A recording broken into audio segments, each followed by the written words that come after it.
나왔는데 우리나라가 5년 동안 해외에 수출한 무기가 직전 5년보다 176% 증가했다고 하는데 갑자기 왜 이러는 거예요? 그러니까 제가 방금 전에 말씀드렸듯이 이 네. 전쟁 때문이에요. 전쟁 때문에 이제 굉장히 중요한 곳에서 전쟁이 나기 시작하면 예. 그 주변 국가들이 이제 전력을 강화하려고 하거든요. 네. 그런데 전력을 강화하려고 보니까 원래 그 전력을 강화하려고 하면 당시대에 가장 좋은 무기를 사려고 해요. 그렇겠죠. 그렇겠죠. 근데 당시대에 가장 좋은 무기를 사려고 하니까 몇 가지 선택지가 없었어요. 그 중에 하나가 유럽제였는데 유럽제가 굉장히 비쌉니다. 그렇겠죠. 굉장히 비싸고 두 번째는 뭐냐면 생산 능력이 그렇게 받쳐주질 못해요. 예를 들어서 독일이 지금 세계적인 수준의 전차하고 자주포를 만들거든요. 네. 근데 그 공장 라인이 독일 내에 별로 없어요. 대부분 그리스나 이런 쪽에 있어요. 그래서 이제 독일이 요즘 고민이 많죠. 그런 라인을 다시 국내에 이제 다시 깔려고 그런 생각을 하거든요. 그런데 이 공장 라인이 외부에 있다는 건 뭐냐면 그만큼 생산 능력이 높지 않다는 겁니다. 그런데 무기 수요가 급한 나라들이 이제 이런 걸 많이 찾거든요.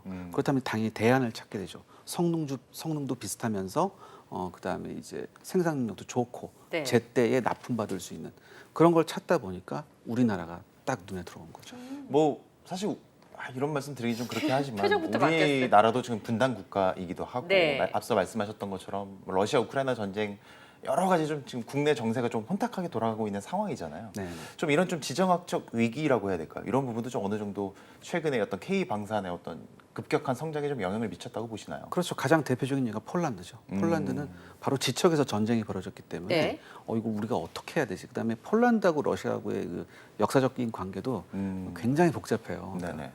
우리나라하고 일본하고의 관계 이상으로 그들도 그렇거든요. 그렇기 때문에 굉장한 위기 의식을 느꼈고 폴란드가 빨리 전력화를 할 수 있는 좋은 무기들을 찾다 보니까 우리나라가 딱 들어오는 거죠. 그래서 처음에 우리나라 무기에 대한 좀 의구심이 좀 있었을 거예요. 네. 의구심이 그렇죠. 있었는데 네. 그래서 테스트도 여러 가지로 해보고 자주포 뭐 여러 가지 무기 체계도 점검을 해봤는데 굉장히 좋은 결과를 그들이 본 거예요. 예를 들어서 왜 그 원인 중에 하나가 뭐냐면 우리나라도 세계적으로 굉장히 큰 규모의 군대를 지금 유지하고 있는 군대거든요. 그렇죠. 그다음에 서방권에서 장비의 질이 우수하기로 정평이 나 있습니다. 왜냐하면 항상 미국하고 연합작전을 하기 때문에 그렇기 때문에 어느 정도 수준에 올라가 있어야 되거든요. 네. 근데 보니까 한국제 무기가 성능도 굉장히 우수하고 그다음에 가격이 또 굉장히 괜찮았어요. 예를 들어서 전차 같은 경우에는 예. 독일제 전차 한 대 살 수 있으면 우리나라 전차 2.5대를 살 수 있어요. 그다음에 자주포 같은 경우에는 한 대를 사면 우리나라 자주포 3대를 살 수 있어요. 네. 이렇게 되니까 이런 게 있었나라고 굉장히 놀랐었어요. 그래서 사실 작년 초부터 우리나라에 많이 왔었어요. 폴란드 관계자들. 네. 그래서 5월에 이미 결정이 났고요. 아. 그다음에 발표는 8월에 났죠. 여러 상황에서 굉장히 아이러니하지만 좋은 상황인 게 네. 외국에서 봤을 때 만들기만 하고 어디 그 배치도 안 해본 그런 전차를 살 수는 없는 거잖아요. 근데 분단 상황이니까 어떤 무기를 만들든 그 전력화를 이미 실시하고 있는 어느 정도 성능이 검증됐는데 가격은 물건 살 때 생필품 살 때도 네. 3분의 1 가격이면 네. 그 오픈런 하는 가격이잖아요. 맞습니다. 네, 근데 저는 한 15% 20% 싼 이 정도 수준으로 이해를 했었는데 네, 그게 한 대 아니네요. 살 돈으로 2대 반을 사면 네. 그냥 생각 다시 해봐야죠. 그렇죠. 네. 이건 뭐 거의 오픈런 수준. 네. 가성비가 뛰어나다라고 느낄만 한 것 같아요. 근데 가성비뿐만 아니라 방금 굉장히 중요한 말씀을 해주셨는데요. 성능 면에서 원래 무기란 건 실전이 가장 큰 마케팅이에요. 아 그렇죠. 실전을 치러봤다. 저 전차가 예를 들어서 실전에서 굉장한 퍼포먼스를 보여줬다. 그럼 네. 그걸 사거든요. 맞습니다. 그렇기 때문에 이제 미제 M1 에이브람스나 이제 독일제 레오파드가 네. 굉장히 인기가 많은데 우리나라 전차는 아직 실전을 치르지 않았죠. 근데 여기서 중요한 점이 있습니다. 한국군이 쓴다는 거거든요. 사실 한국군의 어떤 레벨이랄까 이런 예. 게 서방권에서 굉장히 높아요. 저 정도 큰 규모에 있는 군대가 저 정도 수준의 무기를 쓴다. 이건 굉장히 어필되는 점이거든요. 우리가 이런 걸 잘 몰라요, 사실. 우리나라 군대에 대해서는 안 네. 좋은 얘기만 계속 뉴스에 나오기 때문에 특히 우리나라 여자분들이 군대 별로 안 좋아하셔서 군대 얘기랑 축구 얘기하고 네, 굉장히 다 싫어하시잖아요. 별로입니다. 근데 예. 습관 얘기하면 큰일 납니다. 큰일 납니다. 예. 그러신데 근데 그런데도 불구하고 한국군 정도 되는 이제 서방권에서 169 군대가 저 장비를 쓴다 굉장히 눈여겨본 거죠. 그래서 가지고 가서 테스트를 해보니까 깜짝 놀란 거죠. 네. 이 정도였나라고 해서 그리고 뭐 가격뿐만 아니라 이제 제때 납품할 수 있는 능력도 따져봤었어요.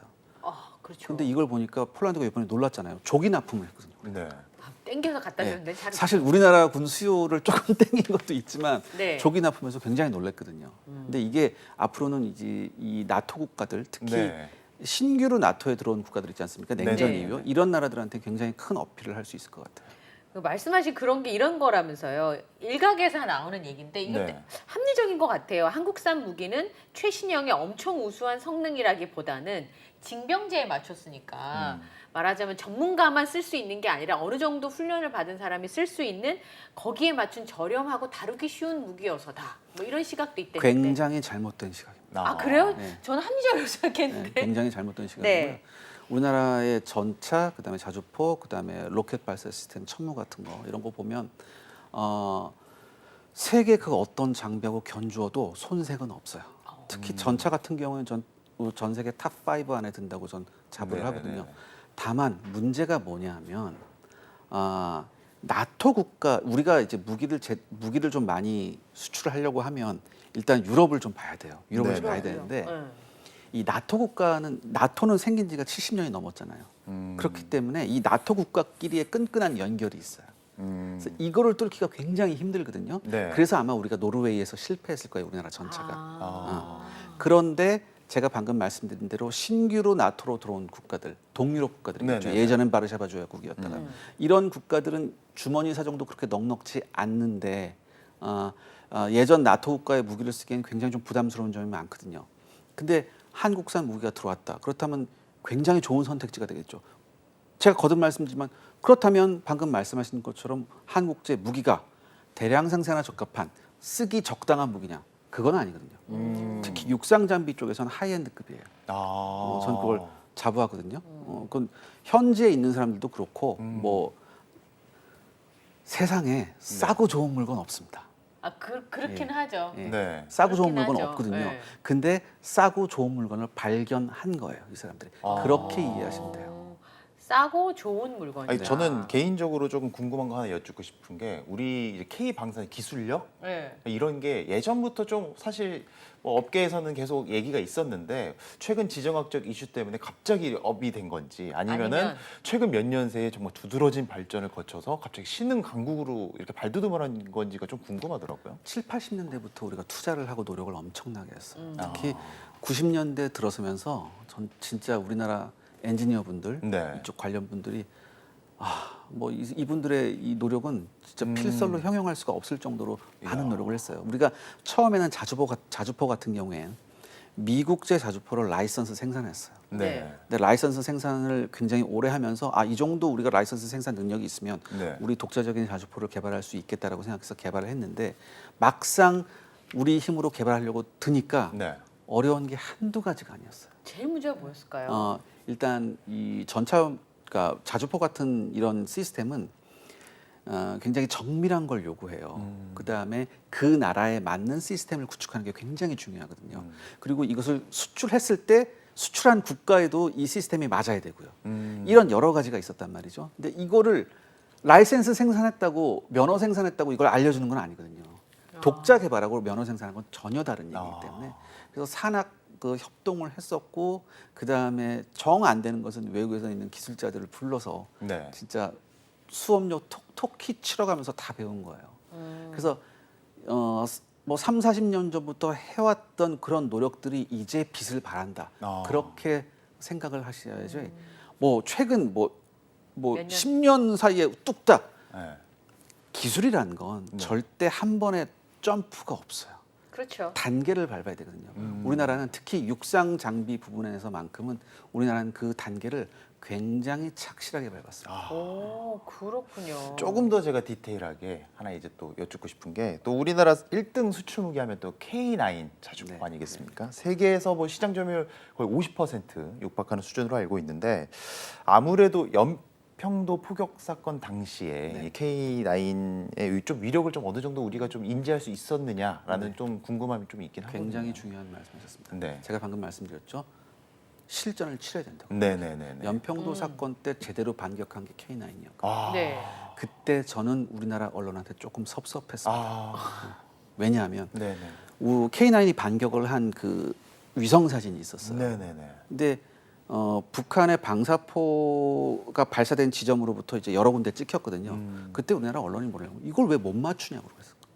아, 이걸 왜 맞아요. 못 그때 맞추냐. 기억나나요? 나네요. 근데 네. 이 자주포라는 건 곡사포예요. 네. 게임에서야 곡사포로 써도 맞죠. 네.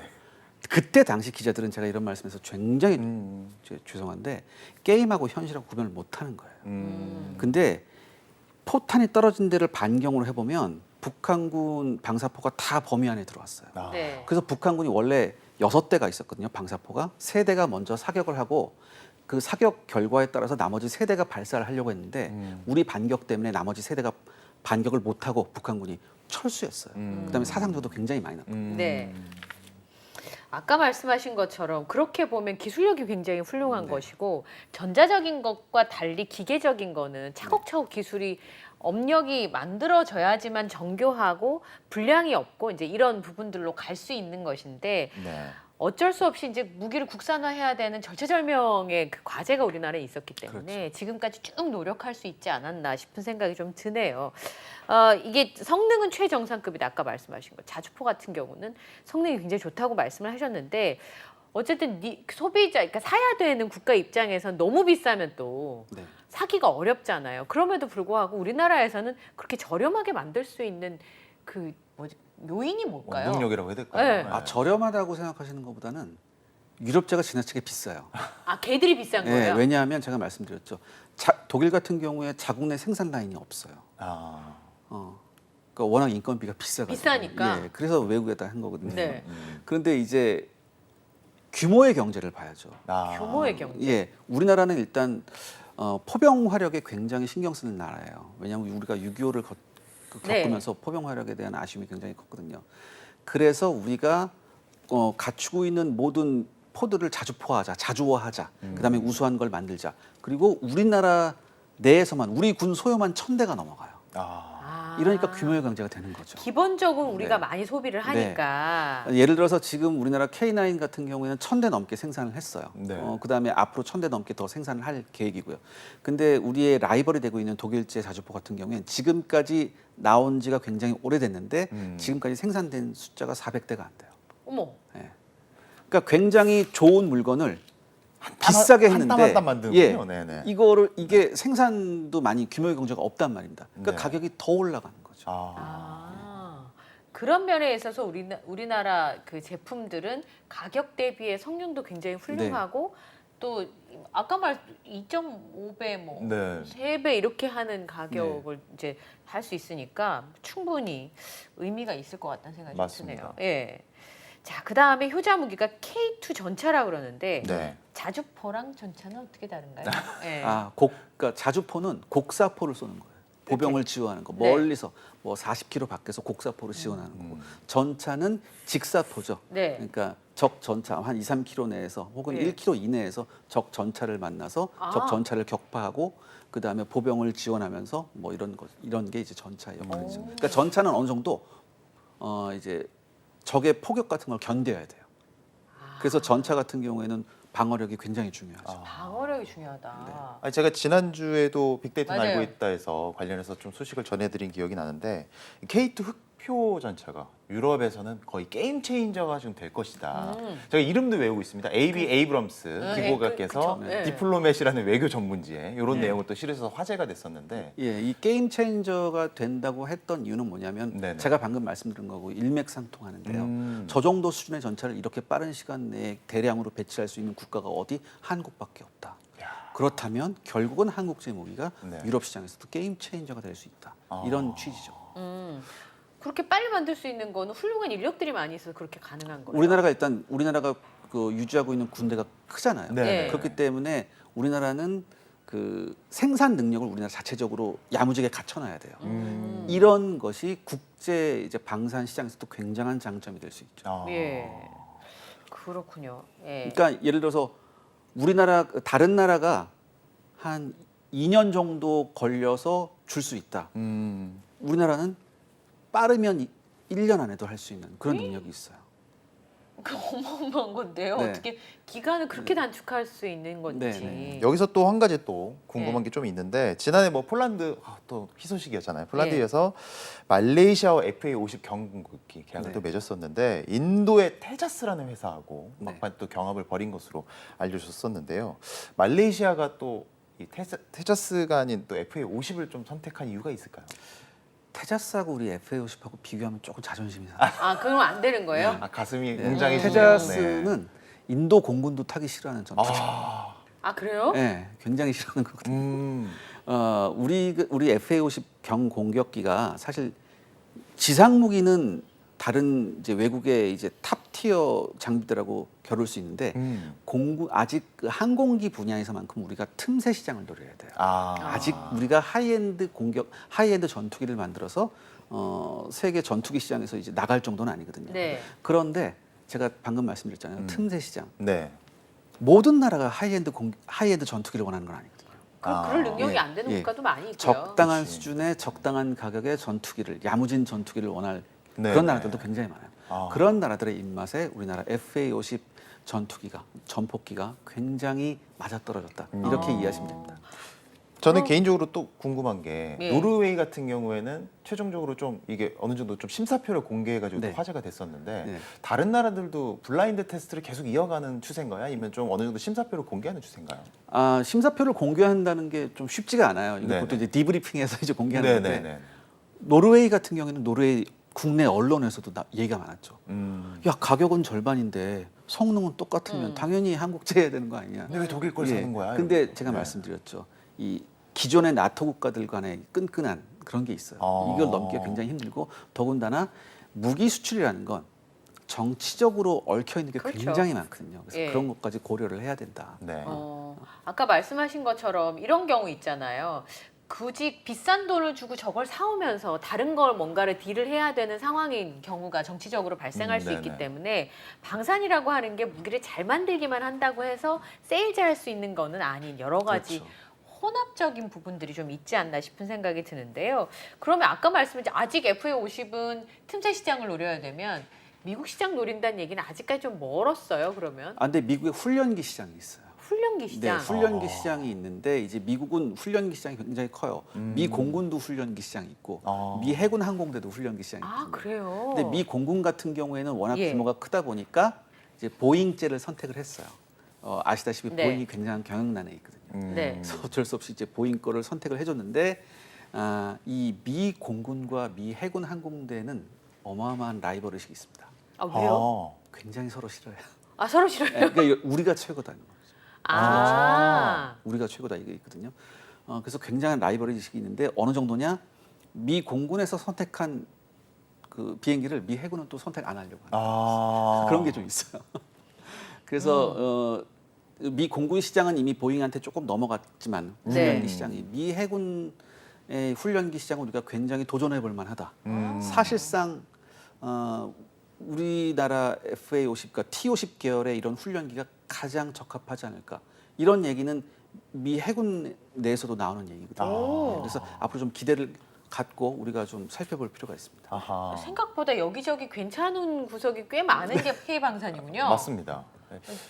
뭐 육해공이라고 하잖아요. 예. 뭐 지금 지상군 무기가 이제 강력하게 이제 좀 확 올라오는 것도 얘기를 들었고 FA50 얘기도 들었는데 네. 이제 사실 조금 해양 무기 관련해서 또 궁금해지는 게 우리나라 K방산 해양 무기 인지도의 수준은 좀 현재는 어느 수준인지 그리고 좀 제가 앞으로 기대할 만한 부분이 있을지 좀 궁금합니다. 최근 들어서 이제 충남함이라고 충남함. 울산급 배치 네네. 3가 나왔어요. 네네. 그러니까 쉽게 말해서 약간 사이즈가 작은 이지스함이에요. 약간 사이즈가 작은 이지스함인데 여기에 대해서 관심을 보이는 동남아시아 국가들이 굉장히 많습니다. 예를 들어서 이지스함, 제대로 된 네네. 이지스함 한 척에 1조예요. 한 척이요. 네. 굉장히 사기 힘들죠. 그런데 적당한 성능의 미니 이지스함 같은 경우에는 가격이 3분의 1 정도 가격 정도. 그렇다면 어디로 눈이 가겠어요? 하이엔드 한 척을 갖느니 적당한 성능이 그리고 예를 들어서 동남아시아 국가들은 우리나라나 유럽처럼 이런 어떤 외교적인 안보적인 리스크가 좀 적잖아요. 네, 아주 네, 높지는 네. 않으니까. 그러니까 이렇게까지 외계인이 쳐들어오지 않는 이상 이렇게까지 고가의 장비를 살 필요가 없는데 그렇다면은 굉장히 적당한 수준에서 선택할 수 있는 건 또한 우리나라 전투함이다. 저는 이렇게 생각을 하거든요. 그러네요. 우리나라의 경우에는 북한과 지금 이제 그 대립 관계에 있는 상황이기 때문에 네. 다른 것보다 국방비를 많이 지출해야 되는 상황이지만 그렇죠. 그렇죠. 다른 국가들은 경제 발전이 더 먼저니까 네, 네, 국방비를 그렇게 많이 쓸 이유가 없고 그렇다면 적당한 성능을 가지고 있는 무기를 갖추는 게 더 네. 급선무일 수 있겠네요. 근데 이게 있습니다. 그 적당한 성능이 진짜 적당하냐?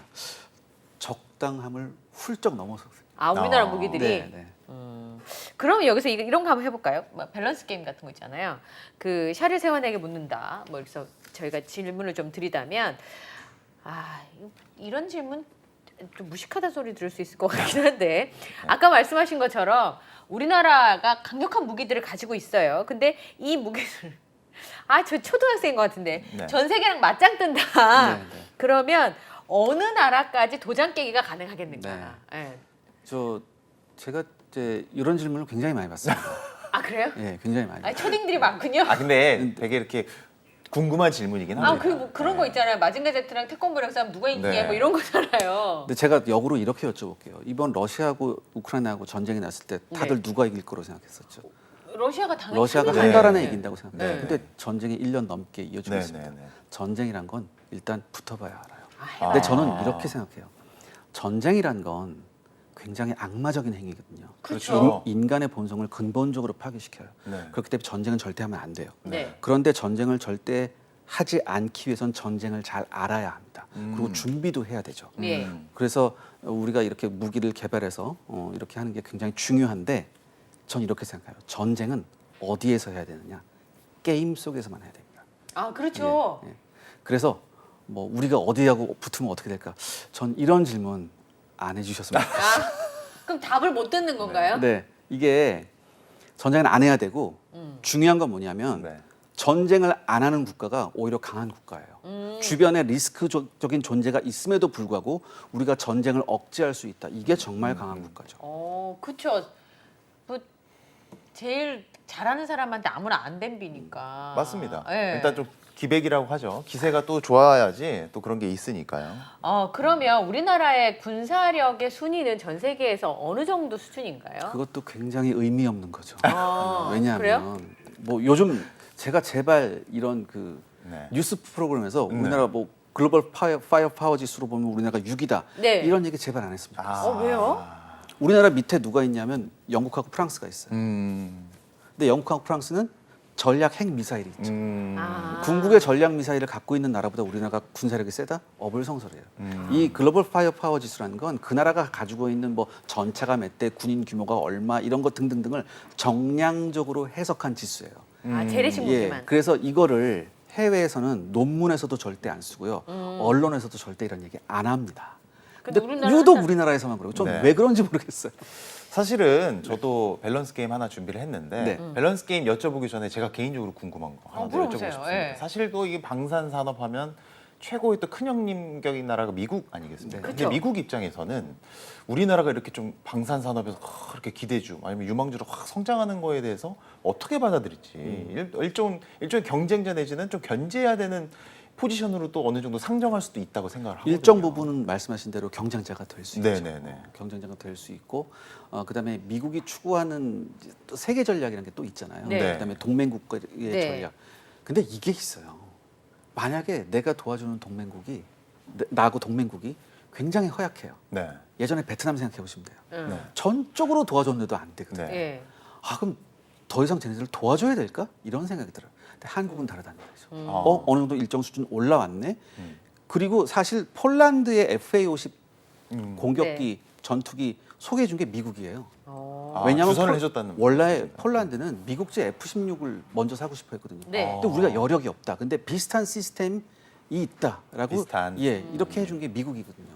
그러니까 이걸 라이벌로만 생각하면 안 되고요. 동맹국이 어떻게 할 수 있냐. 동맹국의 관계로 봐야죠. 그러니까 그러면은- 예를 들어서 네네. 하나만 더 네네. 말씀드릴게요. 네네. 국제사회에서 네. 약한 자한테 강한 친구가 있을 수 없어요. 그렇죠. 예. 어느 정도 수준이 돼야지 좋은 친구가 있을 수 있습니다.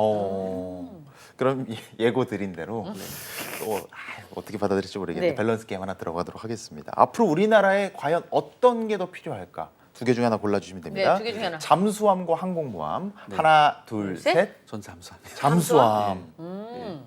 좀 이유를 좀 여쭤봐도 될까요? 이게 항공모함은 사실 이게 굉장히 보기엔 굉장히 좋아요. 멋있어 보이니까. 예, 그다음에 이제 현실성 무기고 네. 저거 하면 겁을 확 먹을 수 있죠 상대가. 네. 그렇죠. 근데 우리나라의 지정학적 위치를 봐야죠. 아. 하필 우리나라가 네. 슈퍼파워 네이션으로 둘러싸여 있어요. 네. 아. 그러니까 우리 주변국에 우리나라보다 군사력이 약한 나라가 아하. 단 한 나라도 없습니다. 네네. 그렇기 때문에 지금 우리가 이 항공모함으로 현실성을 하기보다는 훨씬 더 전략적 선택을 할 수 있는 적으로 하여금 적성국으로 하여금 훨씬 무서움을 줄 수 있는 무기가 뭐냐라고 했을 때 잠수함이 전 더 적합하다고 봐요. 아. 잠수함은 음. 물속에 들어가면 찾기가 굉장히 힘들거든요. 오. 근데 우리나라 잠수함은 더구나 거기서 탄도 미사일까지 발사할 수 있거든요.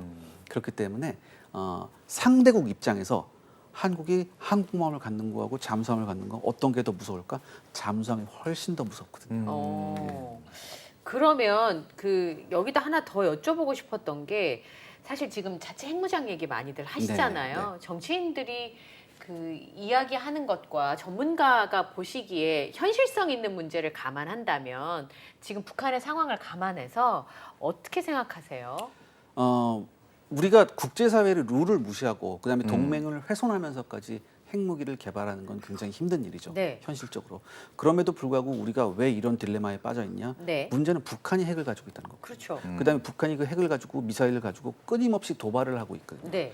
그러니까 이건 우리나라로서는 이제 어떻게 보면 절체절명의 위기예요. 그렇기 때문에 첫 번째는 뭐 미국과의 핵공조, 그러니까 미국과의 이런 뭐 한미 연합을 강화해야겠죠. 그다음에 유사시에 반드시 미국이 핵으로 보복할 수 있는 그런 뭐 담보도 있어야 되고 여러 가지가 있겠지만 전 그것보다 더 중요한 게 뭐냐?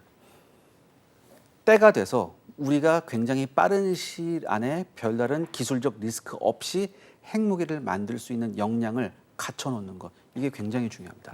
이걸 보통 우리가 잠재적 핵보유국이라고 하거든요. 네. 이 잠재적 핵보유국의 위치에서 우리가 북한 리스크를 미국과 함께 관리할 수 있는 것 이게 굉장히 중요하다고 봐요. 그러니까 당장 가지고 있지 못하더라도 네. 여차하면 한국은 만들 수는 있지. 그냥 3개월 안에.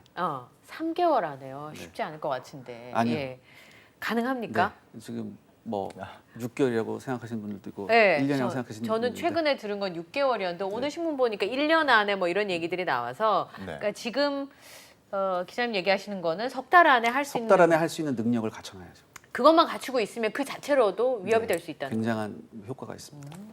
사실 뭐 오늘 이 주제를 저희가 선정한 이유 중에 네. 하나가 요즘 워낙 또 화제도 많이 되고 그렇죠. 또 긍정적인 또 미래가 엿보이기 때문인데 우리나라 무기 수출 뭐 앞으로 더욱 증가할 것으로 저는 개인적으로 예상을 하는데 네. 좀 총체적으로 봤을 때 어떻게 좀 앞으로 좀 긍정적으로 보시는지. 제가 여러 경제 프로그램에 많이 이제 네. 불러주셔서 나갔었어요. 네네네. 근데 거기에 가보면 저는 이제 군사 전문가로 나갔고 군사 전문 기자로 나갔고 이제 다른 이제 경제 전문가들이 많으시잖아요. 그분들이 이런 말씀하세요. 앞으로 이제 향후에 네. 지금까지의 우리 수출의 효자 종목이 반도체였다면 네. 앞으로는 그 방산. 못지않게 네네. 방산이 효자 노릇을 할 것이다 이런 말씀을 해주시더라고요. 네. 그러면 보시기에도 그래요. 네, 좀 믿어 의심치 않습니다. 그럼 재래식 무기 수요가 앞으로 계속 있을까요? 그것도 사실 궁금하긴 하거든요. 네, 그러니까 이게 핵을 가지고 있다고 하더라도 재래식 무기가 필요 없는 게 아니거든요. 하긴 러시아와 우크라이나 네, 상황만 그렇죠. 봐도 그렇긴 하네요. 그러니까 모든 걸 같이 준비해야 해요. 그 다음에 전 세계는 아직도 핵을 가진 나라보다는 가지지 않는 나라가 훨씬 더 많거든요. 훨씬 더 많죠. 네. 예. 그 미국 행정부가 한국산에 155mm 포탄 50만 발을 대여 형식으로 제공받는다는 계약을 체결한 사실이 알려지긴 했습니다. 뭐 우크라이나 전쟁에서 굉장히 활약이 크다는데 그렇습니까? 이제 우크라이나 전쟁은 지금 그 참호전 형태예요. 러시아하고 우크라이나하고. 근데 심할 경우에 우크라이나군 같은 경우에 한 달에 그 포탄 소비량이 35만 발입니다. 35만. 예. 근데 뭐 이제 러시아군 같은 경우 50만 발에서 100만 발까지 보고요 한 달에. 그러니까 이게 포탄이 밑 빠진 독이 지금 물 붓기식으로 들어가고 있거든요. 그런데 잘 봤을 때 서방 진영에서 자유 진영에서 저렇게 포탄을 많이 생산할 수 있는 나라가 어디냐를 봐야죠. 서방 진영에서 일단 미국 이외에 군대 규모가 큰 나라가 뭐 필리핀, 태국, 트르키예, 그다음에 우리나라예요. 근데 필리핀하고 태국은 생산 능력은 조금 그렇고요. 트르키예는 나토 동맹국이긴 하지만 이슬람권이라서 그다음에 러시아하고 관계가 또 있기 때문에 이 트르키예 쪽에 포탄을 받기는 굉장히 힘들어요. 그렇다면 그 다음 순위가 우리나라죠. 우리나라는 포탄 생산 능력도 굉장히 좋거든요. 그다음에 재고량도 상당히 많고 네. 그렇기 때문에 어디에 손을 벌려야겠습니까? 우리나라한테 손을 벌릴 수밖에 없는 상황이죠. 아, 그래요. 예. 제가 마지막으로 하나 궁금한 게 독일이 사실 생산량이 뭐 규모의 경제 차원에서 봤을 때 상당히 좀 적잖아요. 만약에 독일 정부에서 정부 차원에서 야 우리 생산량 좀 늘리자. 우리 더 이상 한국에 밀릴 수만은 없잖아. 그렇죠. 라고 만약에 좀 나올 가능성도 닫아놓을 지금 수는 없는 벌써 거죠. 그러고 있습니다. 아. 지금 독일은 진지하게 자주포하고 전차 라인을 네. 국내에 다시 깔 그럴 계획을 하고 있어요. 그래요. 그러면은 예를 들어서 지금 뭐 러시아나 우크라이나 전쟁 말고 이런 일이 벌어지지 않고 평시 체제로 계속 간다 그러면 우리나라 K 방산이 앞으로도 미래가 있을까요? 지금까지는 좋았다고 한다면요. 네. 도전해야죠. 도전해요. 예, 도전해야죠. 네. 도전해야 되고 이미 성능적으로 검증이 끝났기 때문에 유럽의 우수한 국가들의 유럽의 유력한 국가들에서 이미 이런 걸 샀다는 것은 네. 성능 검증 끝났다는 얘기거든요. 어. 그러면 제품이 좋으니까 네. 한국산을 사볼까 하는 국가들이 더 많아질 수 있고 네. 또 기술력도 그만큼 높여가야 되는 측면들도 아마 있지 않을까. 제가 예상해 보는데 앞으로 중동 쪽에서 훨씬 더 많은 마케팅이 열릴 것 같습니다. 최근에 또 사우디에서 희소식이 좀 있었잖아요. 네. 근데 그 나라가 되게 보안이 좀 높아. 모든 중동 국가들은 특히 네. 무기에서 엠바고가 굉장히 세게 네. 걸려 있어요. 그러니까 우리나라가 수출했다 이런 얘기를 잘 못하게 한다고 하더라고요. 네, 뭐 얘기는 못해도 상관없습니다. 무게만 잘 팔 수 있으면. 실속이 중요하죠. 아, 그럼요. 네. 예. 어쨌든 생산을 하고 있으니까 전쟁은 일어나서는 안 되는 일이긴 합니다만 수비를 위한 무기를 어쨌든 거래하는 시장이 있는 거니까요. 네네. 거기에서 단연 두각을 나타내고 있다는 반가운 소식이었습니다. 자, 지금까지 이세환 군사 전문 기자와 함께 이야기를 나눴습니다. 오늘 나와주셔서 고맙습니다. 네, 감사합니다. 네.